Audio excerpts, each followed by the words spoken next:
Hey y'all, welcome back for episode 2 of the Word Wise Webb. I am your host, Dr. Sarah L. Webb, but you can call me Sarah.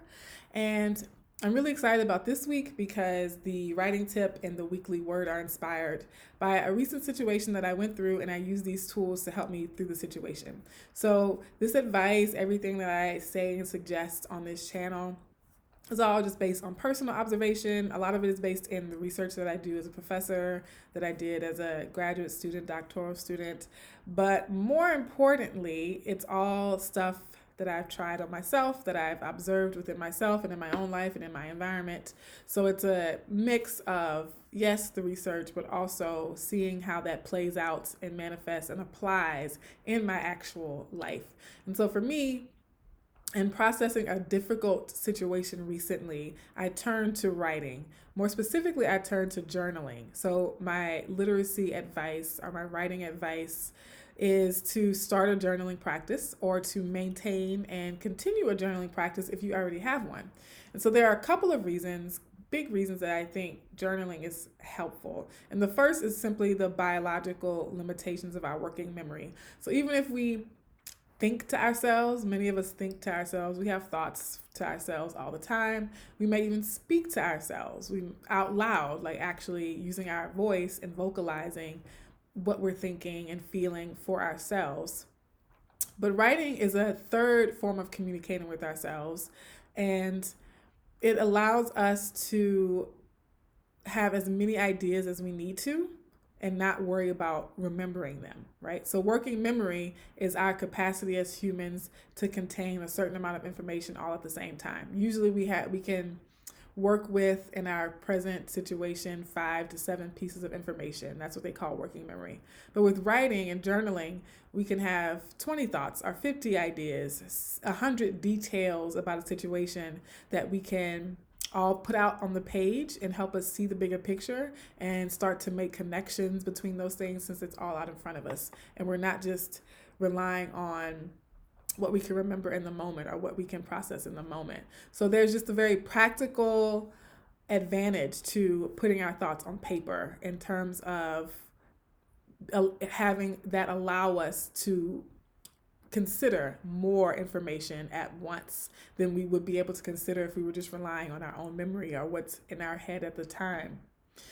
Our second advantage to journaling is that, unlike other types of writing, journaling is meant for you. So usually when we write, it's to communicate with someone else. Emails, letters to a person, essays, newspaper articles, blog posts, right? So with journaling, it's meant just for you, which means you don't have to worry about grammar. You don't have to worry about spelling. You don't have to worry about paragraphs or anything. You don't have to worry about how terrible your handwriting is. You don't even have to worry about whether or not it needs to be typed or handwritten. You can choose the medium that works best for you. And really, it's about communicating to yourself, right? Writing to yourself. And then the third thing that I'll say in terms of why journaling is useful, has been useful for me, and a lot of other people find it useful, is that it's simply very cathartic and a way to de-stress and release things that have been bottled up.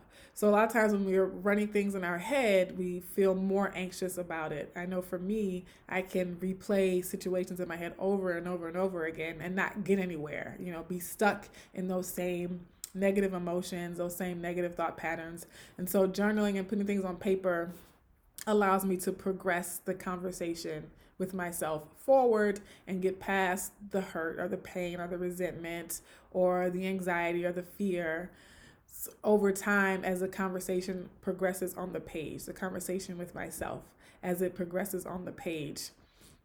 And so just like when we talk to someone else in therapy, or we talk to our best friend, or we talk to our partner, or we talk to our mother, or whoever we talk to externally, writing is another way of talking to ourselves, but in an external fashion, right? And so it's cathartic. It's nice sometimes just to be able to say it and have it articulated, clearly articulated someplace else besides your head. Definitely for me. And then in the process of writing, a lot of times I find that I start to ask myself questions. I can reread something and I can actually have a dialogue with myself when there's that bit of distance seeing it on paper versus when I'm just replaying stuff in my mind. I can then more easily reflect on what I just recorded and say, well, how does that make me feel? What can I learn from this, right? Because it's there and it's easier to see it and reflect upon it. And so I gain more clarity when I journal. And so when I had some negative emotions come up recently, I said, I have to go to the journal with this. I have to journal. And so for me, those have been some of the perks to journaling. And I think one tip for journaling, especially if you're just getting started, is that you don't have to do it every day. So a lot of times there's the stereotype of journaling and diaries, right? Going back to the 90s, diaries were really popular. It's especially as something that teenage girls did, right? But there's so much value for everyone of all ages to have that self-dialogue in a format that allows for greater self-reflection. And where was I going with that? Oh, yes. And so that stereotype is that you have to write in your diary every day, and you don't. So journaling, the metaphor I use for journaling is that it's like a flashlight. You have it when you need it. And so you can journal every day. There are lots of benefits to journaling every day. I try to journal at least once a day. When I wake up in the morning, I've been doing dream journaling for over a decade. I'm less consistent about journaling at night before I go to bed, but it's much easier for me to journal during the day, either when I wake up or as part of my morning routine.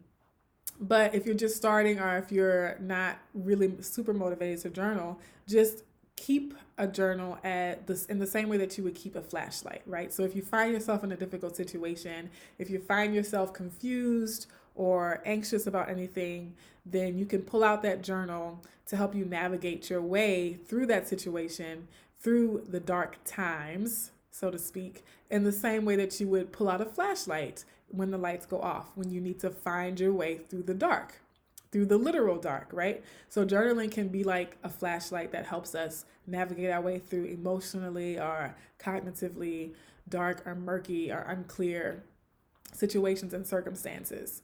And so I have a few journals.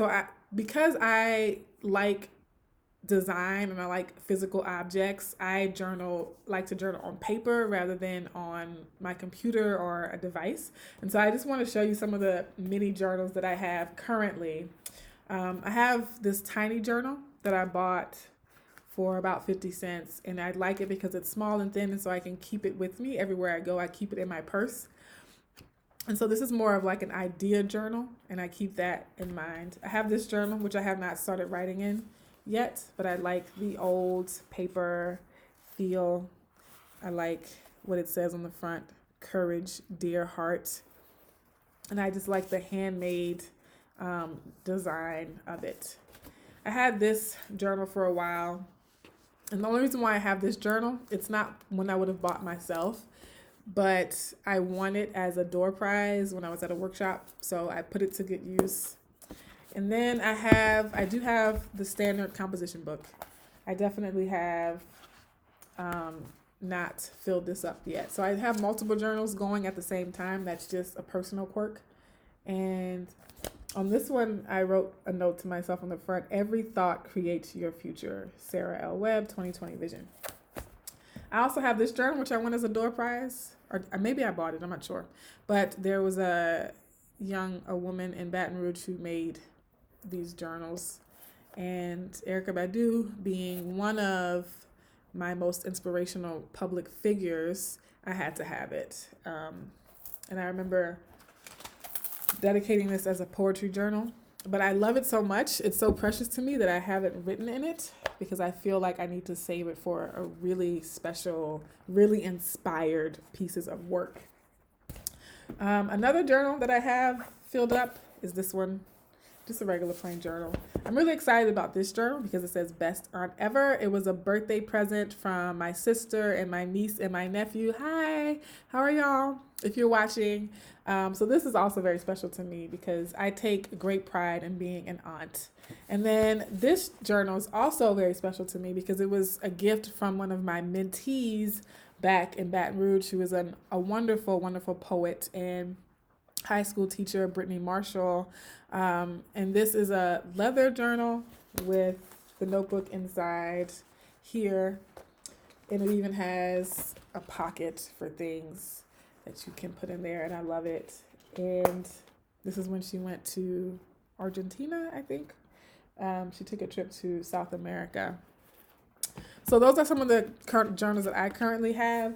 And so that's one way to motivate yourself too, is that if you are into cute things or pretty things or stylish things, and my design might tend to skew womanly or feminine, but for any guys out there, any women who embrace more masculine kinds of objects and design or aesthetics, there are plenty of those out there as well, you know, the moleskins. And I'm fascinated by journals, the design of journals, the paper texture, the texture of the cover.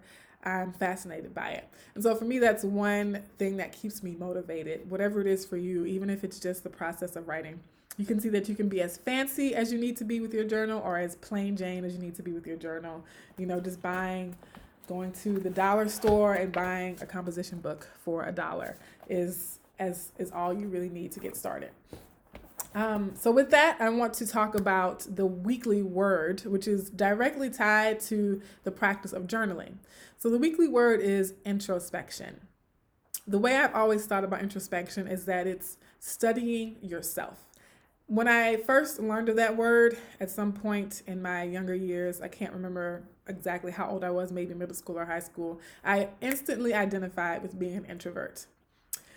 Not just being an introvert, but being introspective. So I naturally study or observe my thoughts, and I'm always asking myself questions. I'm always saying, how does that make me feel? Or why do I feel this way? Or this is a strange feeling. I'm always aware of what I'm thinking and feeling in different situations and trying to learn from that, trying to understand that, right? So introspection, or being introspective, is the act or the process of observing your inner self, your mind, your thoughts, your feelings, your attitudes, your beliefs, and trying to understand those as best as you can. And of course, everything I've been saying about journaling is a great way to be introspective. So journaling is an awesome pathway to introspection. And introspection itself is useful for issues like colorism, racism, fear, anxiety, mental health, right? Introspection allows us to recognize where we have biases. Let me fix to see if the lighting is better like this. No, it's about the same. Okay. Introspection helps us to reflect and process why certain words hurt us. It allows us to understand why we're being triggered, right? So all of these things that we have to do in colorism healing, or healing from past trauma, or forgiving ourselves, introspection is the way to do that. Introspection is so necessary for emotional healing, for family healing, to be able to understand yourself and understand why you don't think you're pretty, understand why you do think you're pretty and that you're prettier than everyone else. You know, understanding where these issues and problems come from, all of that is a result of introspection. Being able to say, why am I afraid to date people of a certain skin tone? Why am I afraid to be myself in a room full of white people? Why am I afraid to talk to my child about issues of race and difference and inclusivity and diversity? Or this person treated me a certain way.